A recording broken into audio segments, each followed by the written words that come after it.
It was Jasmine's birthday party, and the guests were ecstatic. Jasmine had gotten so many wonderful gifts, but there was still one left. This package was decorated beautifully. It had fluffy white kittens with pink bows all over the wrapping paper. Jasmine loved the paper. They looked just like her kitten, Belle. "I love the paper," Jasmine exclaimed. Then she took the pink envelope off the top of the package and removed the card from inside. "To Jasmine, have a wonderful birthday. With all my love, from Grandma." Jasmine smiled. Then, as she fumbled with the tape, she carefully peeled the paper from the package. "Oh, Grandma," she cheered. "It's the Andy Reeder CD I wanted." "Andy Reeder?" Krystie chimed. "Oh, you're so lucky. That's his latest album." Andy Reeder was a favorite among all of them. Krystie was excited for Jasmine, but also felt jealous. Without causing a scene, she whispered to Samantha, who was standing nearby. "Lucky, huh?" "Sure it is. But I'm going to buy one of these later this week," Samantha said. "You've got money?" Krystie asked. "Yes, I do," said Samantha. "I saved for it. I only need $3 to pay for it, and I will be getting that later this week once I'm done my job for Mr. Parks." "Lucky," Krystie said. Krystie began to pout. "Maybe you can get the album for your birthday," Samantha suggested. "But that's 2 months away," Krystie whined. "That's not so bad, is it?" Samantha asked. "Sure feels like it." "Maybe your family will buy it for you," said Samantha. "No, they won't buy things that aren't necessary except for special occasions. We just had Christmas. Oh, but I just have to have it." Krystie thought and thought about how she could earn some money quickly. She was already saving up for new rollerblades and didn't want to use that money. Krystie was stuck. After the party, she and Gabe walked home together. Gabe saw the pout on Krystie's face and wondered why she was upset. "Why are you pouting?" he asked. "I'm not pouting," she snapped. "Wow," he replied.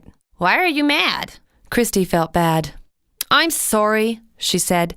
"You're right, I am upset. It's just because I'm trying to figure out how to get some extra money so I can buy a copy of that album too." "Oh," Gabe replied. "How much do you need?" "I think the album is $20. He thought. "If I lent you the money, how soon could you pay me back?" "Really?" she gasped. "You would do that?" "Sure," he said. "I don't mind." "Well, my birthday's in 2 months. I'm sure I'll get some cash from that," she said. "Okay," he said. "I'll lend you the $20. Krystie was pleased. Once Krystie had gotten the money, she decided to sneak over to the local video store and buy the album. She hadn't been allowed to go to the store by herself, but she figured her mother wouldn't find out, so it was okay. As Krystie snuck into the house, she tried to tiptoe to her room, hoping her mother wouldn't see her with it. Buddy saw her sneaking and thought she was playing. Eagerly, he began to bark. "Buddy, shh! No!" she snapped. "Stop barking!" The more she fussed, the more he barked. "Be quiet, Buddy!" Thomas heard the commotion and walked into the hallway. "Why are you yelling at Buddy?" he asked. "He's barking at me!" she snapped. "He's just happy to see you." "Oh, crooked cucumbers!" Krystie huffed as she pushed past Thomas. "Why are you so grouchy?" Thomas asked. Krystie didn't reply. Instead, she marched down the hallway, walked into her room, and slammed the door. Soon after, there was a knock on the door. "Krystie, it's Mom." Krystie quickly put the CD under her pillow. "Yes, Mom," she replied. Mrs. Goldenberg opened the door. "Is something wrong, Krystie?" she asked. "No, Mommy," replied Krystie. "Well, you seemed kind of upset when you came in, and you upset Thomas. I think you need to apologize." "Okay, Mommy, I will," she said. Krystie did apologize, but did not tell anyone why she was so upset.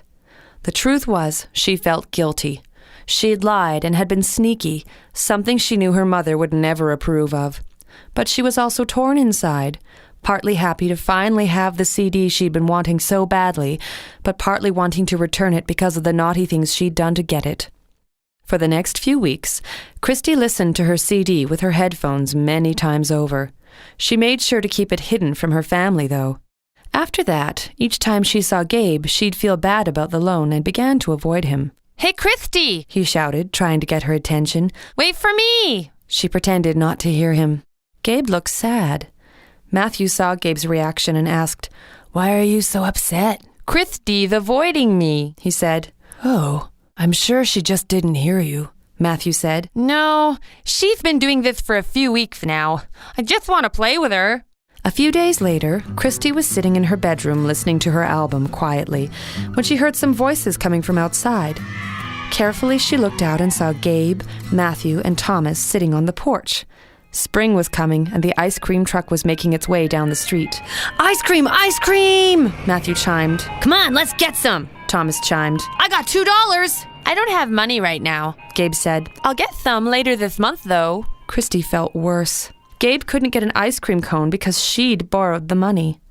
Thomas ran into the house, shouting, Ice cream truck! Oh, wonderful, said Mr. Goldenberg. You got some spending money set aside for that? I sure do, he chimed. Then, bursting into Krystie's room, he asked, Are you getting some ice cream too? Then he saw her listening to the CD. She quickly turned it off. Thomas looked at her curiously. Hey, where'd you get that? Krystie didn't know what to say. Her mother had heard the commotion and entered the room. Krystie was frightened. She did not know what to do. The CD was still playing and the case was on her bed. Krystie, her mother asked, where did you get that? She muttered.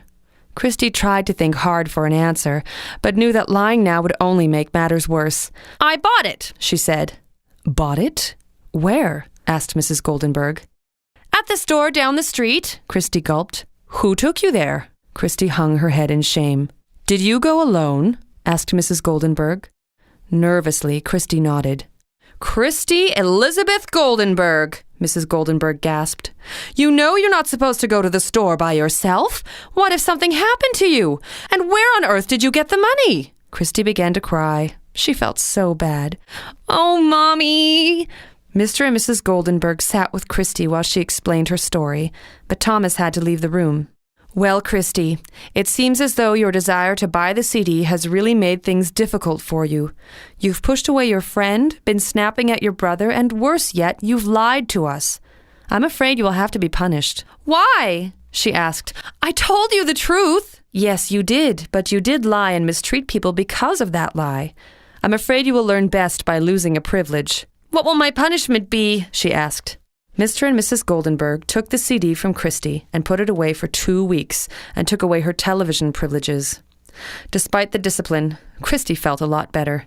The next thing Krystie had to do was apologize to Gabe and then paid back the $20. She would have to wait for the skates longer, but at least the debt was paid. I'm sorry, Gabe, she said. I understand, he said. Friends? Krystie asked. Of course, Gabe said. Krystie learned that borrowing can make things awkward and cause unnecessary worry. She learned that the things she wanted could wait. There would be plenty of occasions when she could get these things as gifts, or she could simply save up for them. She also learned that being dishonest with everyone, including Mom and Dad, only made matters worse. Her mom and dad reminded her that they loved her, in spite of her mistakes, and Krystie learned that borrowing can cost more than she was willing to pay. Honesty and friendship was priceless, and nothing was worth risking that.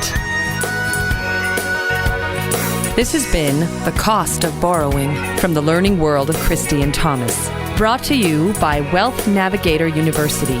Please visit our website at www.wnuniversity.com. See you next time. The Learning World of Krystie and Thomas.